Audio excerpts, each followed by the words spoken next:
Hi guys! Gusto mo bang maging masaya? Yung tunay talagang masaya. Ito po, every Thursday, meron po kaming gawain ni Lord. Bible study sa bahay ni Ninang Gigi. Ito po ay aming pagtipon-tipon ng aming mga kasamahan, kabami na with the mission team at saka po ng tip group guys. Mas masarap po sa buhay natin na aralin ang salita ng Panginoon. At dito mo matutuklasan yung ganong hirap na ating dinadanas at mas mahirap pa po yung dinanas ng Lord. Subalit ay nakayanan. At ito din po yung hindi naman sa tayo ipahihirapan o ano.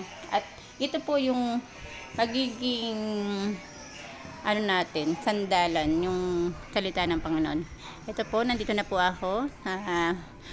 Nananalangin na po kami guys. Ang bawat isa sa amin ay may kanya-kanyang gawain. Subalit pag araw ng Huwebes ay meron po kaming time o binibigyan namin ng panahon na pagbulay-bulayan ang salita ng Panginoon. Yan, nananalangin po kami dyan. Kaya, yan po, tapos po magbigay po, syempre ang tunay talagang kasiyahan ay ang aralin natin ng salita ng Panginoon. Ayan po, bagamat hindi kami marami ngayon, mayroon pong wala, ay may kanya-kanyang dahilan po. Pero ipinagpapatuloy po namin ang gawain every Thursday. At ang aming mangunguna ngayon ay si Ate Gina. At syempre tapos sharing po, diba? Kaya po yun yung nagsasalita sa akin bakit ako laging masaya. Ito po yung dahilan. Kaya ako laging masaya o laging parang chill lang. Dahil alam kong hindi tayo iiwan o pababayaan ng Lord. Kahit ano man yung pagsubok na ating pinagdadaanan. Kumbaga, ito po yung pagtitipon ng kababaihan at meron pong katulad ni Tang Rolly, kasama din namin sa gawain. Kumbaga po, ito yung panlaban natin. Sabihin mo, marami kang stress sa buhay mo.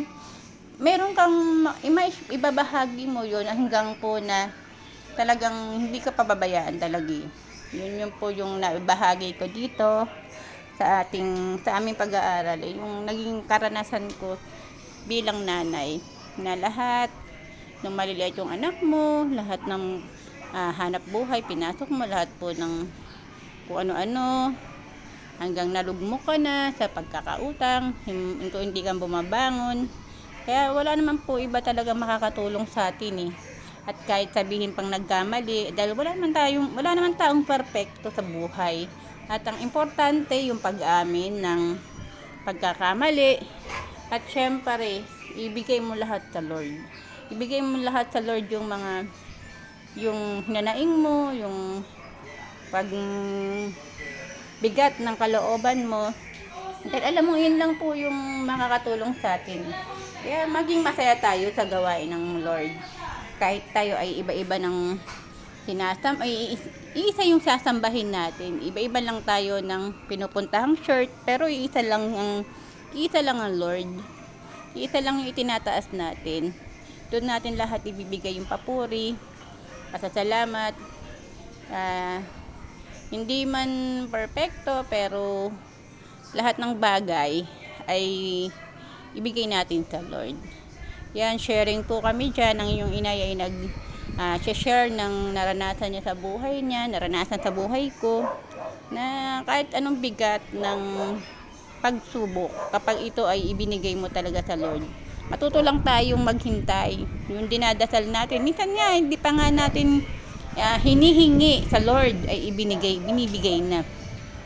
Kaya kung hindi naman tinugon ng Lord yung kahilingan mo o dasal mo, dahil may right time o hindi para sa iyo yun. Hindi para sa iyo yung hinihingi mo. May mga ibang bagay kasi na kung sayo, 'di ba? Kaya sana kahit anong kabitihan natin o ano man yung ginagawa natin, basta unahin natin ang Panginoon sa buhay natin. Yun lang po yung aking maibabahagi sa aming pag-aaral, at gusto ko rin kayong idamay sa mga nakakapanood po ng mga upload ko ng tungkol sa pag-aaral namin ng Bible study. Masarap pong aralin ang salita ng Diyos at makinig at itagawa. Yun po talaga ang pinaka, kumbaga sa vitamins is, isa sa vitamins ang pag-aaral ng salita ng Diyos. At ito din po yung kalakasan at ano natin na talagang sobrang saya ang pag-aaral ng salita ng Diyos. At maibabahagi mo din sa kapwa mo yung mga na-experience mo na kalungkutan, tapos may kaligayahan, may kung ano-ano mong ma-struggle man o ano man yung naranasan mo, alam mo talaga na nandiyan lang si Lord. Kaya po, mga kainay, thanks for watching, at sana po ay magpatuloy lang tayo sa buhay. Magpakatatag bilang inanay at bilang anak, ay lagi tayong sumunod sa ating mga magulang. Ayan, 'di ba? Ayan po yung ninang ko, siya naman po yung nagbabahagi ng kanyang naranasan sa buhay, yung mga ano niya, kung ano man yung nangyari sa kanya, pero kinaloob talaga ni Lord na siya ay maglingkod. Siya ay yung marami siyang mapagsubok din, halos din na muntik na siyang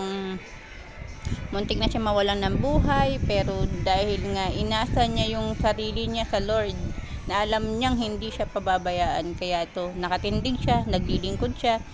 Siya kasama siya sa mission team, nag-ano sila sa mga jail, sa mga bawat barangay na ng Bible study, sila po yung mga nangunguna. Yan, kasama niya po si Ate Gina, si Nanay Lenny, si Tang Rolly, si Ate Ruby, at saka si Ate Sally, 'di ba? Masarap makinig at siyempre masarap din isagawa yung inaaral mo. Kumbaga, hindi mo lang ipapasok sa isang tenga, yung tapos ilalabas mo din sa isang tenga. Kaya po, yun po yung aking share din sa inyo, guys. Magpatuloy lang tayo. Siyempre, thanks for watching, guys, and I love you all. Maraming salamat po sa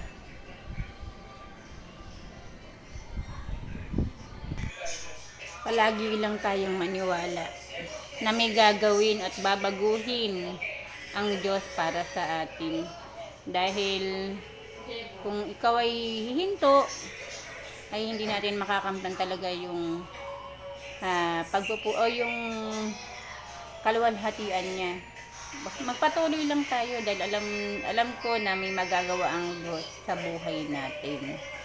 Di ba si Nina ngayon? Halos na marami siyang pagsubok, pero kinaya niya. Ganyan po tayo dapat kumapit talaga sa Panginoon.